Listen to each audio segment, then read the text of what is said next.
죽기 전에 내 아이의 울음소리 한 번만 듣고 싶었습니다. 캐나다에서 20년간 수많은 생명을 구해온 산부인과 의사는 죽기 전 마지막 소원으로 자신의 아이를 원했습니다.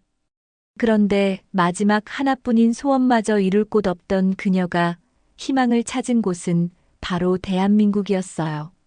그리고 그곳에서 일어난 기적 같은 이야기. 마지막 생에 가장 간절한 소원을 들고 한국으로 온 캐나다 의사는 과연 그 소원을 이룰 수 있었을까요? 지금부터 함께 이야기 들어보시죠. 안녕하세요. 저는 엘렌 브루어입니다. 캐나다 토론토에서 20년간 산부인과 의사로 일해왔죠.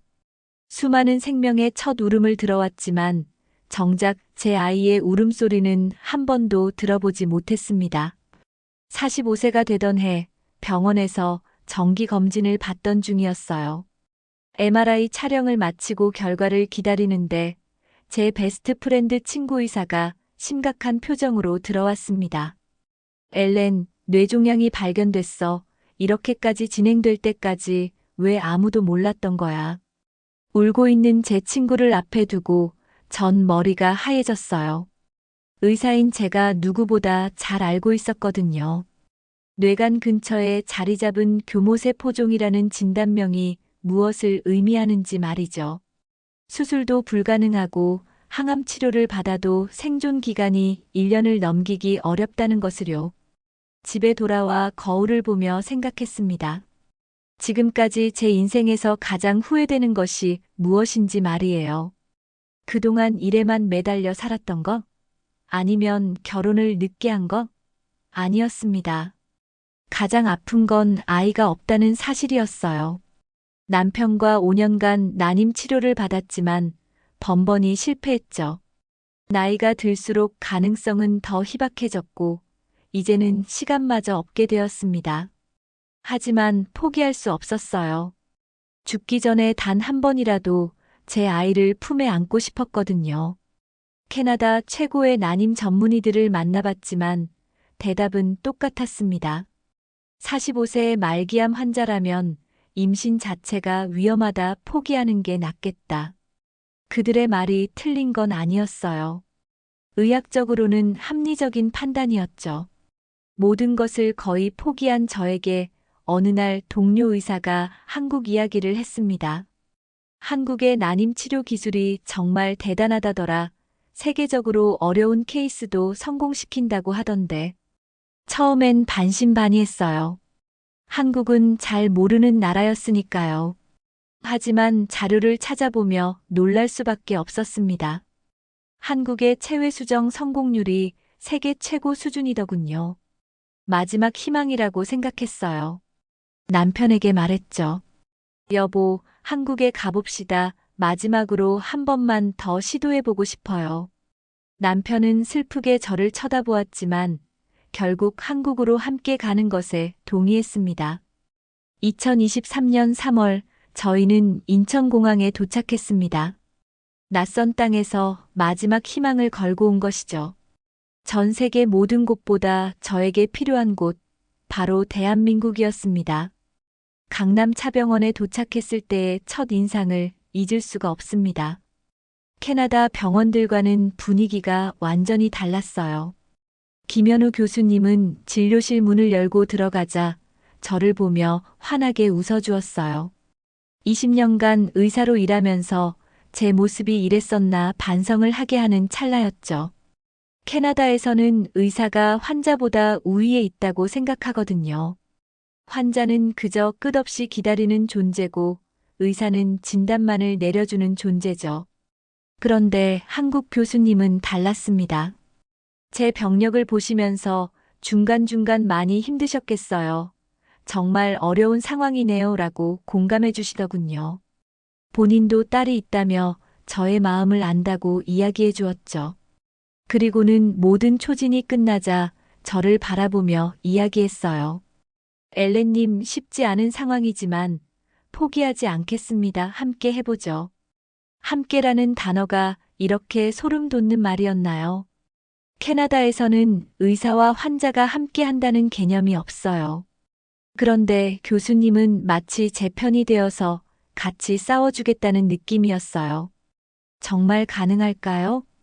떨리는 목소리로 묻자 교수님은 제 손을 살짝 잡으시며 가능성은 낮지만 불가능하지는 않아요. 제가 옆에 있으니까 걱정하지 마세요라고 하셨어요. 그 순간 깨달았습니다. 아, 이 사람은 저를 환자 번호나 케이스로 보는 게 아니라 진짜 한 사람으로, 한 여성으로 보고 있구나. 그래서 제 간절함을 이해하고 있구나. 그때부터 한국 의료진들의 접근 방식은 놀라움의 연속이었습니다. 단순히 호르몬 수치만 체크하는 게 아니라 요즘 잠은 잘 주무세요? 스트레스는 어때요? 라고 물어보시더군요. 처음엔 왜 의학과 관계없는 걸 물어보지? 라고 생각했어요. 그런데 설명을 들어보니 달랐습니다. 스트레스가 호르몬 균형을 깨뜨려서 임신을 방해해요. 마음이 편해야 몸도 따라와요. 몸과 마음을 따로 보는 서양 의학과 달리 한국에서는 하나로 보고 있었던 거예요. 특히 심리 상담사와의 만남에서 완전히 무너졌습니다. 많이 힘드셨죠? 혼자 견디느라 얼마나 외로우셨을까요?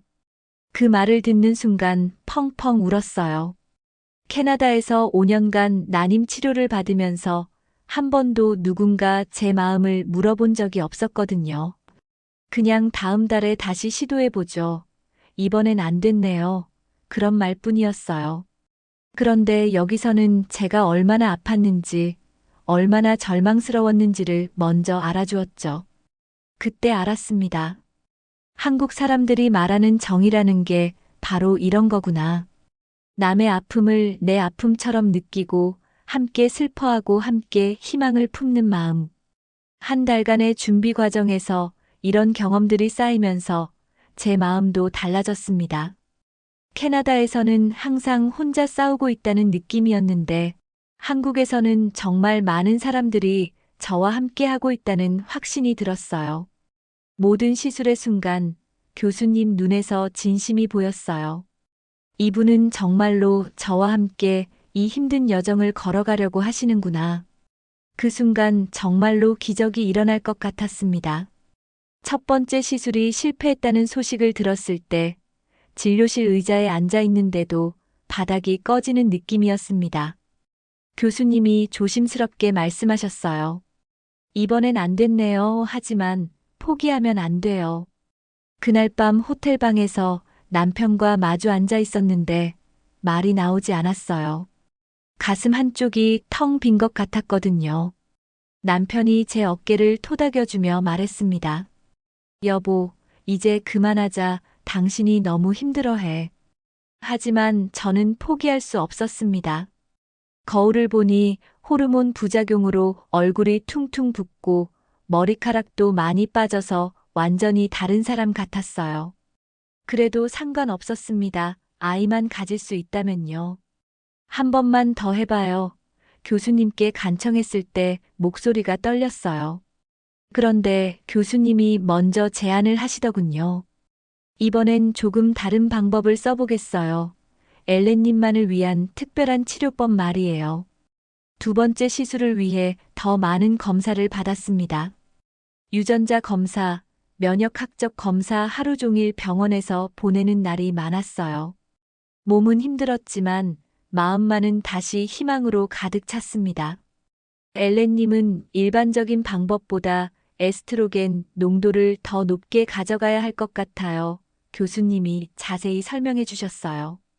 복잡한 의학 용어들이었지만 한마디 한마디가 소중했습니다. 제게 맞춤형 치료를 해주신다는 것 자체가 고마웠거든요. 두 번째 시술 후 2주를 기다리는 동안 매일이 고문 같았어요. 희망과 절망이 교차하면서 감정 기복이 너무 심했습니다.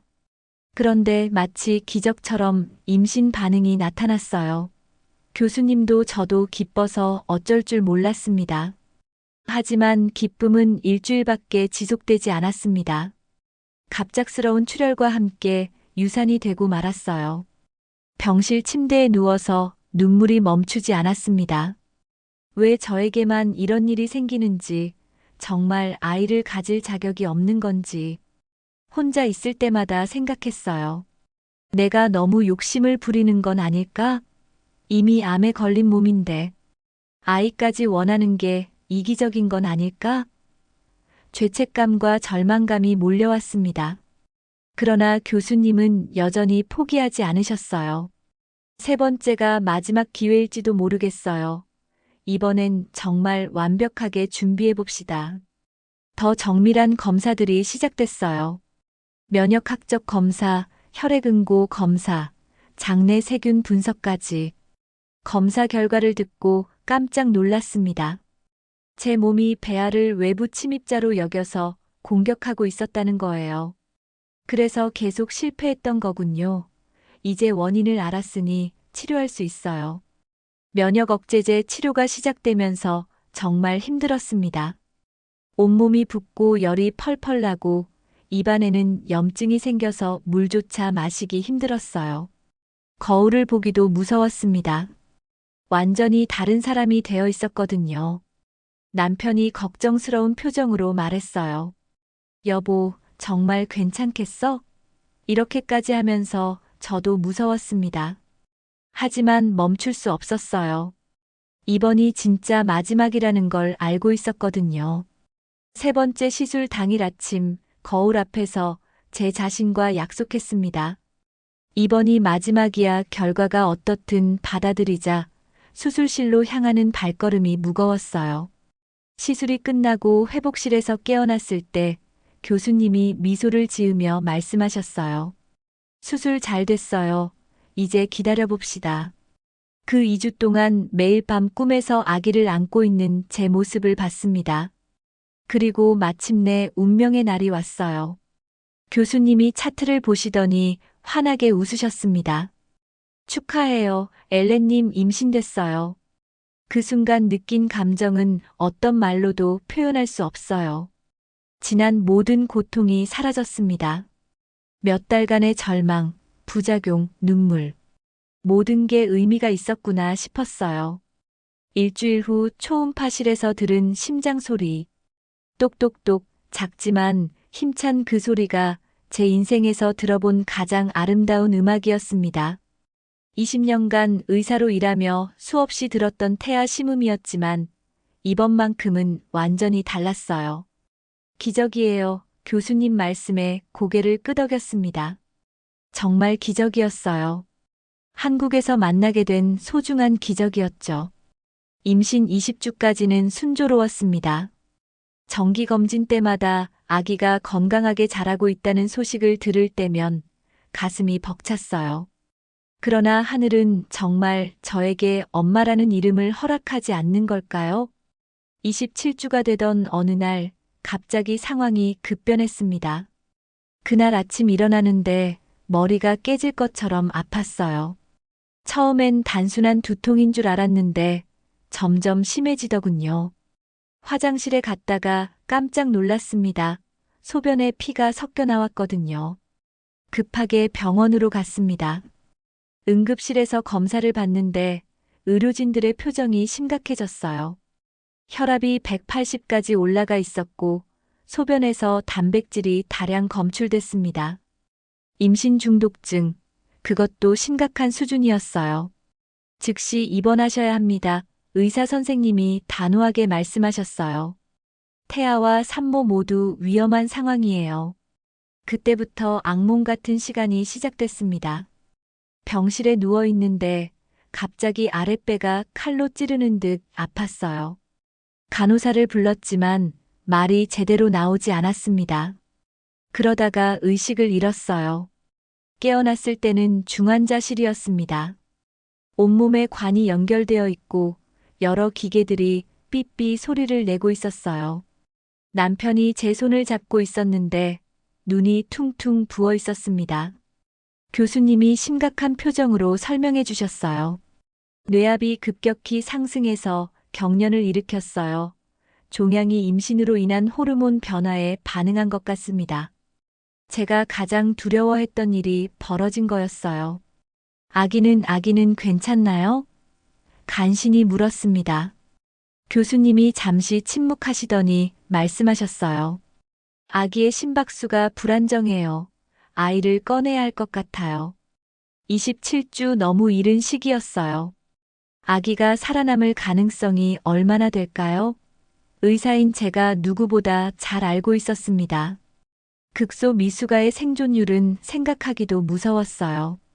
선생님, 며칠만 더 기다려볼 수는 없을까요? 애원하듯 물었습니다. 하지만 교수님은 고개를 저으셨어요. 더 이상 기다리면 둘 다 위험해집니다. 지금이라도 빨리 수술해야 해요. 수술실로 가는 길에 남편이 제 손을 꼭 잡았습니다. 여보, 괜찮을 거야. 우리 아기는 강할 거야 하지만 남편의 목소리도 떨리고 있었어요. 제왕절개 수술이 시작됐습니다. 국소마취라 의식은 있었지만 아래쪽은 전혀 느낄 수 없었어요. 의료진들이 분주하게 움직이는 소리만 들렸습니다. 나왔어요. 간호사의 목소리가 들렸지만 아기 울음소리는 들리지 않았어요. 가슴이 철렁했습니다. 1.2kg 손바닥보다 작은 우리 아기. 아기는 바로 신생아 중환자실로 옮겨졌고 저 역시 힘든 수술에 그만 정신을 잃고 말았습니다. 다음 날 휠체어를 타고 신생아 중환자실에 갔습니다. 인큐베이터 안에 누워있는 아기를 보는 순간 눈물이 쏟아졌어요. 너무 작고 연약해 보였거든요. 온몸에 관들이 연결되어 있고 인공호흡기가 대신 숨을 쉬어주고 있었습니다. 아이는 폐가 아직 완전히 발달하지 않아서 호흡이 힘든 상태였고 뇌출혈의 위험도 있었기 때문에 아주 힘든 시간을 보내고 있었어요. 매일이 전쟁 같았습니다.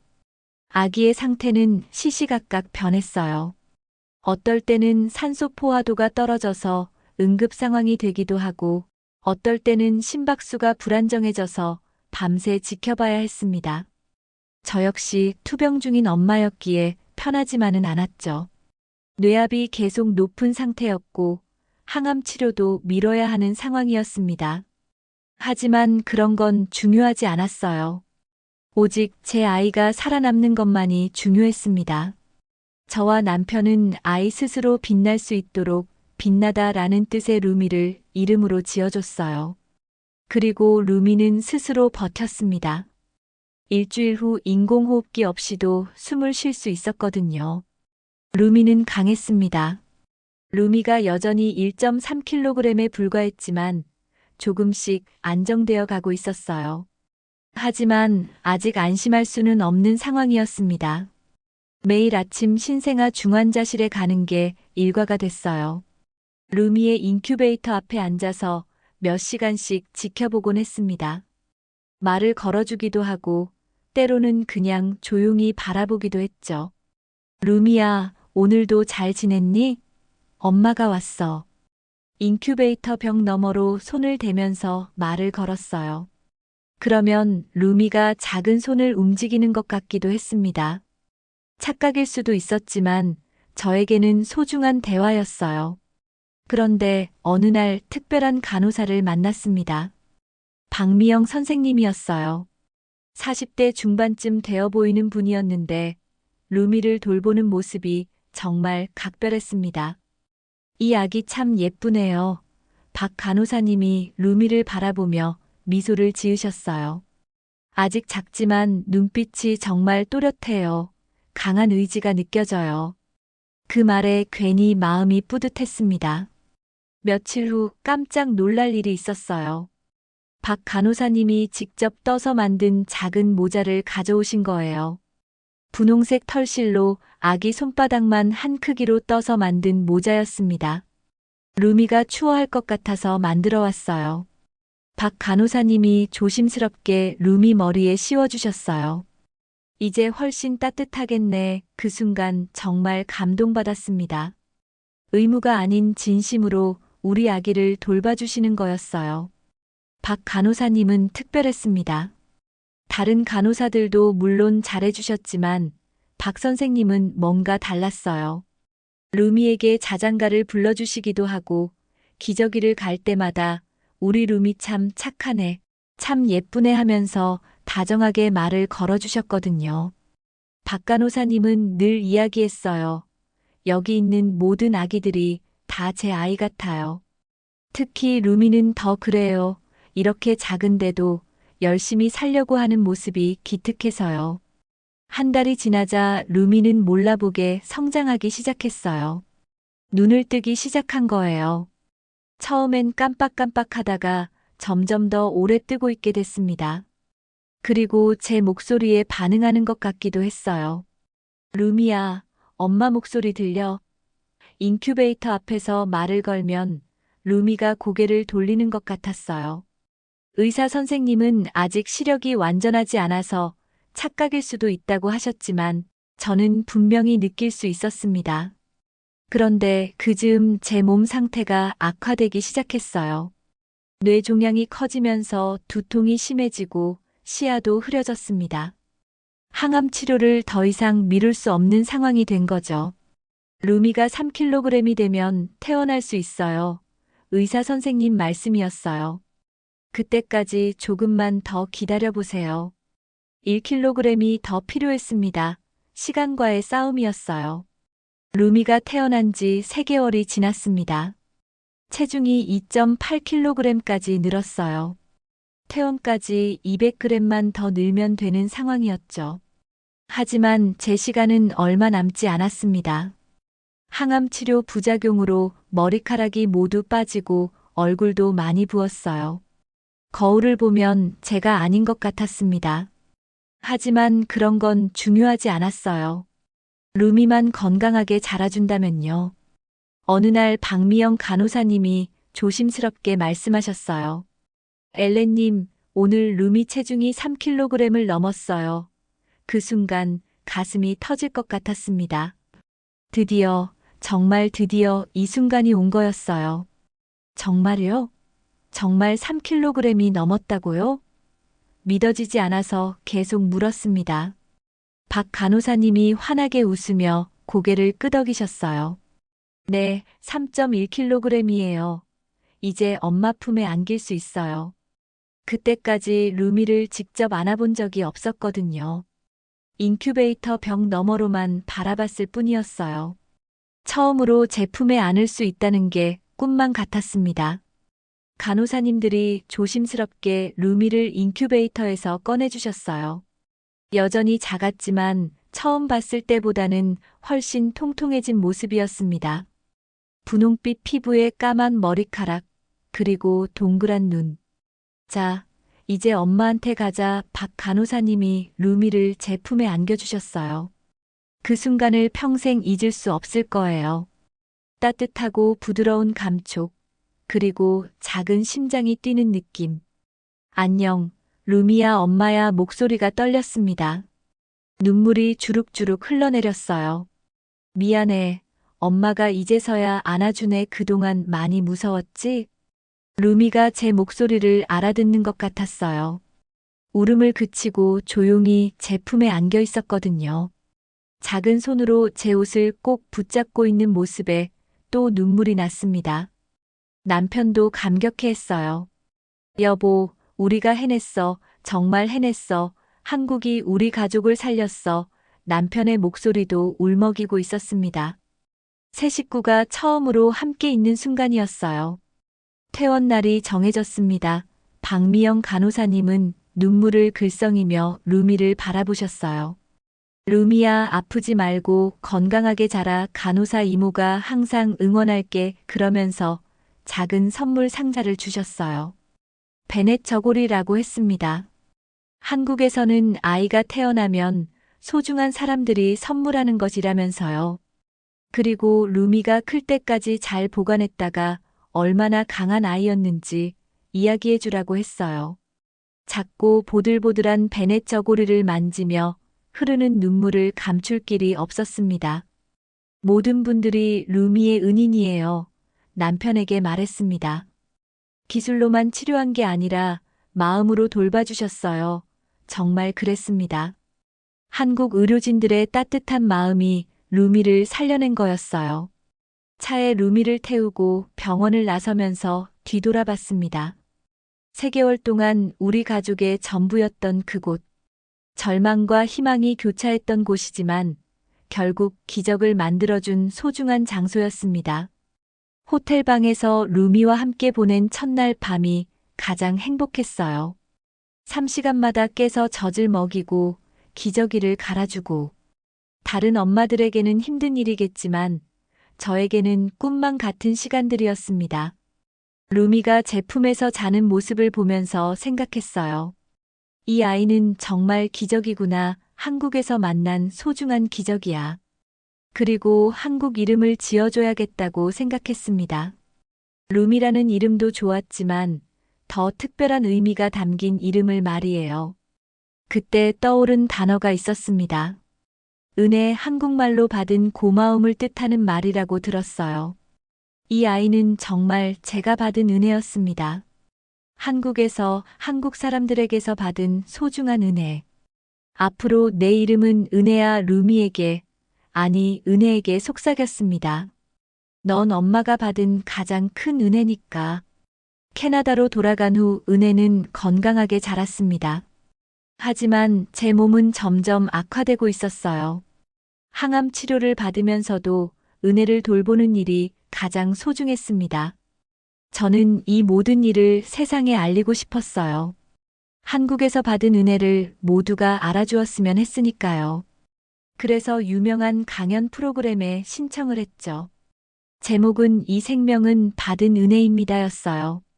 강연 준비를 하면서 그동안의 일들을 정리했습니다. 절망 속에서 한국을 찾았던 일, 김현우 교수님과 의료진들의 헌신, 박미영 간호사님의 따뜻한 돌봄. 모든 것이 생생했어요. 강연 무대는 떨렸지만, 올라섰을 때 떨렸지만, 은혜 이야기를 시작하자 마음이 차분해졌어요. 저는 죽음을 앞두고 마지막으로 한국을 찾았습니다. 목소리가 떨렸지만 계속했어요. 그곳에서 의술이 아닌 사랑을 만났습니다. 기술이 아닌 진심을 경험했죠. 그리곤 은혜의 사진을 보여주며 말했습니다. 이 아이의 이름은 은혜입니다. 한국말로 받은 고마움이라는 뜻이에요. 이 생명은 제가 받은 가장 큰 은혜입니다. 강연이 끝나고 많은 사람들은 저에게 다가와 응원의 메시지를 전달해 주었습니다. 그 중에는 의사도 있었죠. 선생님 이야기를 듣고 제가 왜 의사가 되었는지 다시 생각하게 됐어요. 저의 강연 영상은 많은 사람들을 감동시켰습니다. 그러나 그보다 놀라운 건 저와 같은 엄마, 투병 중인 사람들, 가족을 두고 가족을 떠나야 하는 많은 사람들의 댓글들이었어요. 그들은 하나같이 말했습니다. 내가 떠나도 내 가족들이 날 기억해 주길 바래요 라고요. 저의 딸 은혜도 이 영상으로 제가 늘 곁에 남아있다고 믿어주었으면 좋겠어요.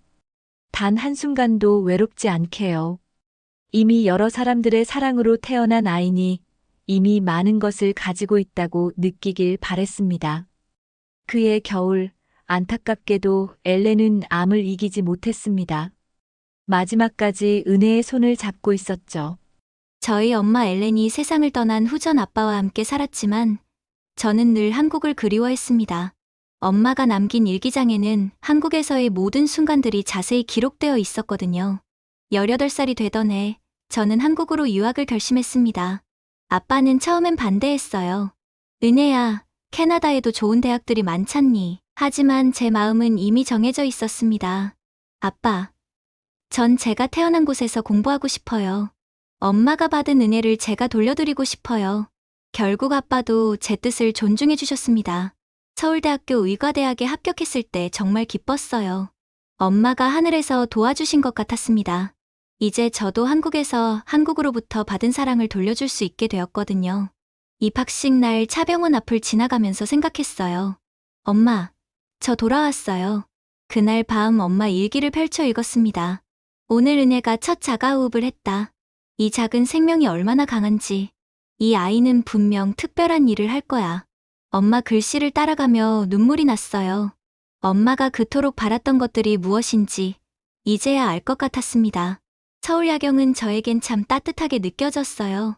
20년 전 제가 처음 숨을 쉬었던 이 도시, 엄마가 마지막 희망을 걸었던 이 땅에서 저는 이제 새로운 시작을 하려고 합니다. 엄마, 저 돌아왔어요. 그리고 이제 시작이에요. 엄마가 받은 그 따뜻한 마음들을 저도 다른 누군가에게 전해드릴게요. 은혜는 이렇게 계속 이어질 거예요. 한 생명에서 다른 생명으로, 한 세대에서 다른 세대로. 오늘 밤 한강을 바라보며 조용히 약속드립니다. 엄마가 꿈꾸셨던 그 일들을 이제 제가 이루어 드릴게요.